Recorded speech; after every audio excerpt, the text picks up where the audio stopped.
Hi everyone! We're going to continue our conversation on the element of art, shape. Now, everything has a shape, doesn't it? But what exactly is a shape? Well, a shape is a flat area surrounded by edges or an outline. Artists use all kinds of shapes, and those shapes can be either geometric shapes or organic shapes. Geometric shapes are precise and regular, and geometric shapes have names like triangle, rectangle, circle, oval, square. Geometric shapes often are found in things that people made, like buildings, electronics, cars, and things like that. While organic shapes are found in nature, these shapes that are found in nature like leaves, flowers, clouds, people, animals. You know, things that grow, flow, and move. An artist that loved to mix geometric and organic shapes in his artwork is Henri Matisse.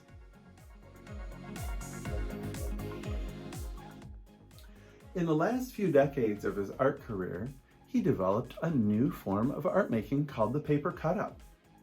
Still immersed in the power of color, he devoted himself to cutting color paper and arranging them into designs instead of drawing an outline and filling that in with color. He said, "I'm drawing directly in color." Matisse was drawing with scissors, and he was the first to do it famously. Matisse enjoyed going to warmer places, and he liked to watch the sunlight shimmering on the sea. He often traveled to seaports along the French Mediterranean.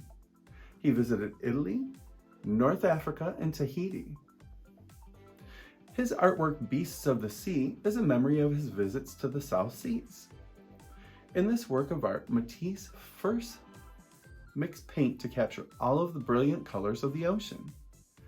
Then he painted large papers with those colors. Then, once it was dry, he cut out his paper into shapes that reminded him of the tropical scenes.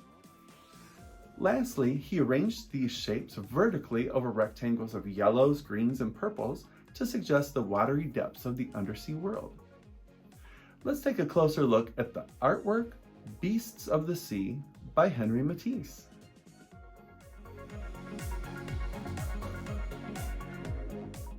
You can see Matisse added a lot of organic, bimorphic, or freeform shapes to his work.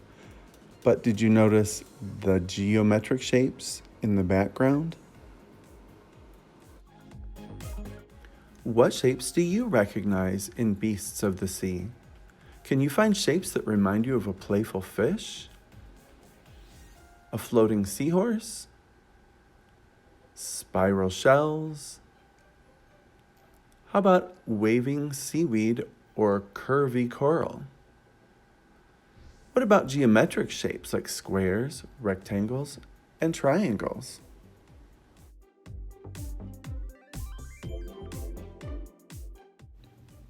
First, let's travel back in time to 30,000 BC. That's the age of the oldest artwork recorded. The Lascaux cave paintings were from about 15,000 to 13,000 BC. Around 3000 BC was the height of the Egyptian Empire, and that's when the Great Pyramids were built.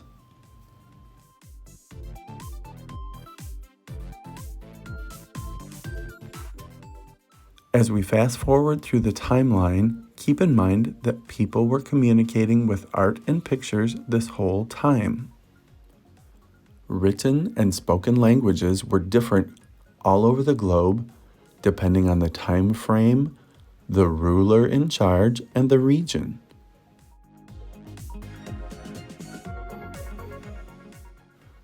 Pictures are still a very effective way to communicate your ideas to everyone.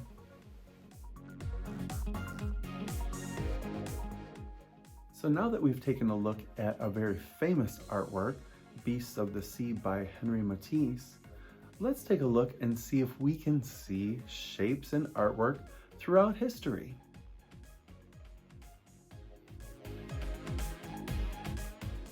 Did you know that people have been making shapes in art For over 30,000 years, these examples were found in caves and are thought to be more than 30,000 years old. What kind of shapes did this artist use?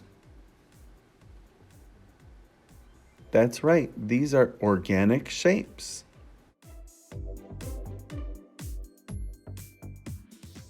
The Egyptian Empire lasted over 3,000 years, and the Egyptians used pictures to communicate ideas and thoughts.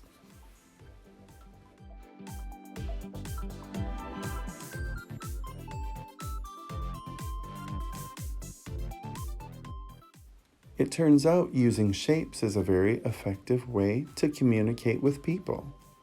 We still use shapes to communicate ideas today.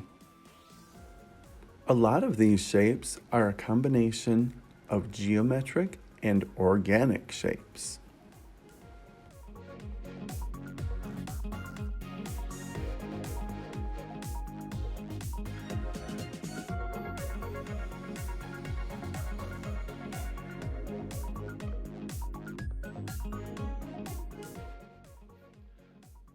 So now that we've taken a look at how artists communicated ideas for the past 30,000 years, let's take a look at how artists are still communicating ideas through art over the last 100 years and even still today.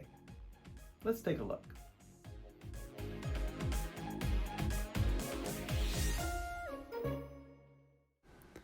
This is a painting from 1920 by the artist Edward Stelkin. It's called The Sunflower, or in French it's called Le Tournesol. What kind of shapes did the artist use? Geometric or organic shapes from nature?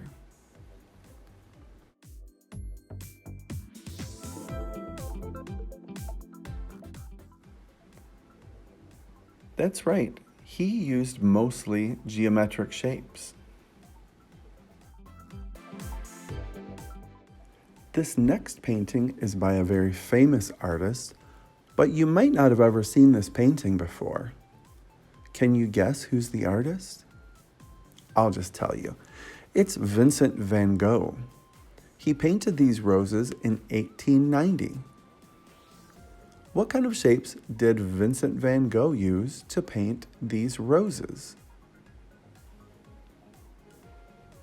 That's right, he used shapes from nature or organic shapes. It makes sense that a painting of flowers uses organic shapes or things from life and nature.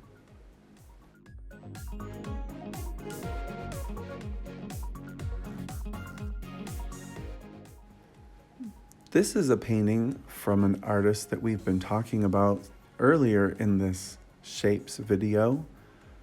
It was painted by Henri Matisse. Would you have guessed that?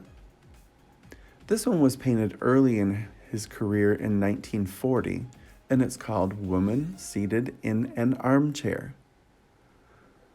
Did he mix the kind of shapes in this painting too? Yes. Matisse used both geometric and organic shapes in this painting too.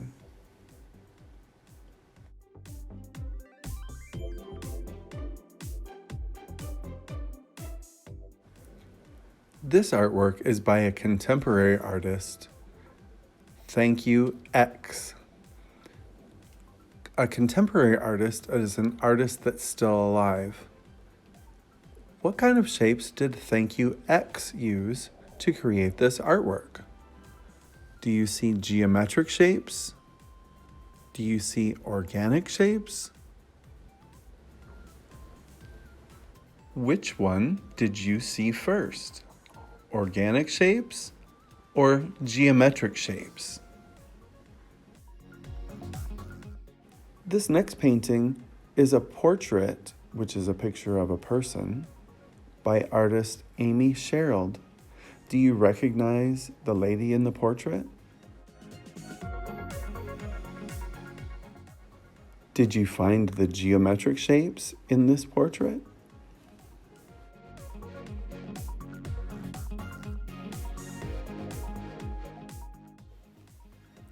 The artist Kara Walker uses flat shapes in her artwork to tell a story. These shapes are called silhouette. A silhouette is just the outline of the shape. It's usually done in black and white to show contrast.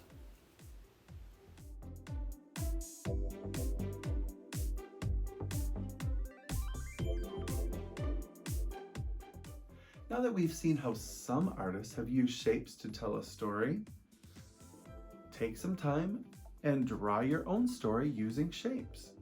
It could be a real story or a fictional story, something that you read, something that you imagined, something that really happened. Arrange the shapes on your page so that they help us understand your story. I look forward to seeing what you make. Until the next time, so long.